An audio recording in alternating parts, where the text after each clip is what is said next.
മലേഷ്യയിൽ നിന്ന് ലങ്കാവിയിലേക്ക് ഞാൻ പോയ ഒരു സോളോ ട്രിപ്പിന്റെ വിശേഷമാണ് ഈ വീഡിയോ. അതിനു മുമ്പ് ഒരു ഫ്ലാഷ് ബാക്ക്. അപ്പോൾ ഞാൻ ഇവിടുന്ന് പോവുകയാണ് ഗൈസ്. കുഴപ്പമില്ലല്ലോ അല്ലേ? എന്താ നിർവികാരനായിട്ട് വിഷമുണ്ടല്ലേ? സങ്കടം സങ്കടം സങ്കടം. എല്ലാവരോടും ബൈ. അപ്പം ഇവരെ എല്ലാവരും നാട്ടിലേക്ക് പറഞ്ഞയച്ചു. ഞാൻ തനിച്ചാണ് പോകുന്നത് മലേഷ്യയിൽ നിന്ന് ലങ്കാവിയിലേക്ക്. അപ്പം പലരും പലതവണ കമൻറ്റ് ചെയ്യാറുണ്ട്, ഫുൾ ടൈം കറക്കമാണല്ലോ എന്ന്.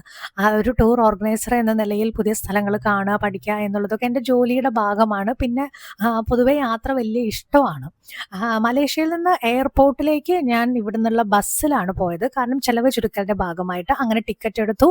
1 മണിക്കൂർ ജേർണിയാണ് എയർപോർട്ടിലേക്ക് ഉണ്ടായിരുന്നത്. അപ്പോൾ എയർപോർട്ടിലെത്തിയ ഉടനെ തന്നെ നമ്മൾ തന്നെ സെൽഫ് ചെക്കിംഗ് ആണ്. ബോർഡിംഗ് പാസ് ഒക്കെ നമ്മൾ തന്നെ എടുക്കണം. അങ്ങനെ എടുത്തിട്ട് നമ്മളിപ്പോൾ ഫ്ലൈറ്റിൽ കയറി. 1 മണിക്കൂർ ജേർണിയാണ് കേട്ടോ ഉള്ളത്. ലങ്കാവി എയർപോർട്ട് വളരെ ചെറുതാണ്, സ്ഥലവും വളരെ ചെറുതാണ്. മലേഷ്യയുടെ തന്നെ ഒരു ഭാഗമാണ് ലങ്കാവി. ഒരു ഐലൻഡ് ആണ് കേട്ടോ ആക്ച്വലി ഇത്. ഇവിടെ ഇറങ്ങിയ ഉടനെ തന്നെ ഞാൻ ഗ്രാബ് വഴി ഹോട്ടലിലേക്കുള്ള ടാക്സി ബുക്ക് ചെയ്തു. ചെറിയൊരു ടെൻഷൻ ഉണ്ടായിരുന്നു, കാരണം മേക്ക് മൈ ട്രിപ്പ് വഴിയാണ് ഞാൻ ഹോട്ടൽ ബുക്ക് ചെയ്തിട്ടുണ്ടായിരുന്നത്. അപ്പം അതുകൊണ്ട് നല്ലതാവോ എന്നുണ്ടായിരുന്നു. പക്ഷേ നല്ലതാണ്. വലിയ കത്തി റേറ്റും ഇല്ല, റീസണബിൾ റേറ്റിൽ നമുക്ക് നല്ലൊരു റൂമാണ് കിട്ടിയത്. അപ്പം ഇനി ബാക്കി വിശേഷം അടുത്ത വീഡിയോയിൽ പറയാം.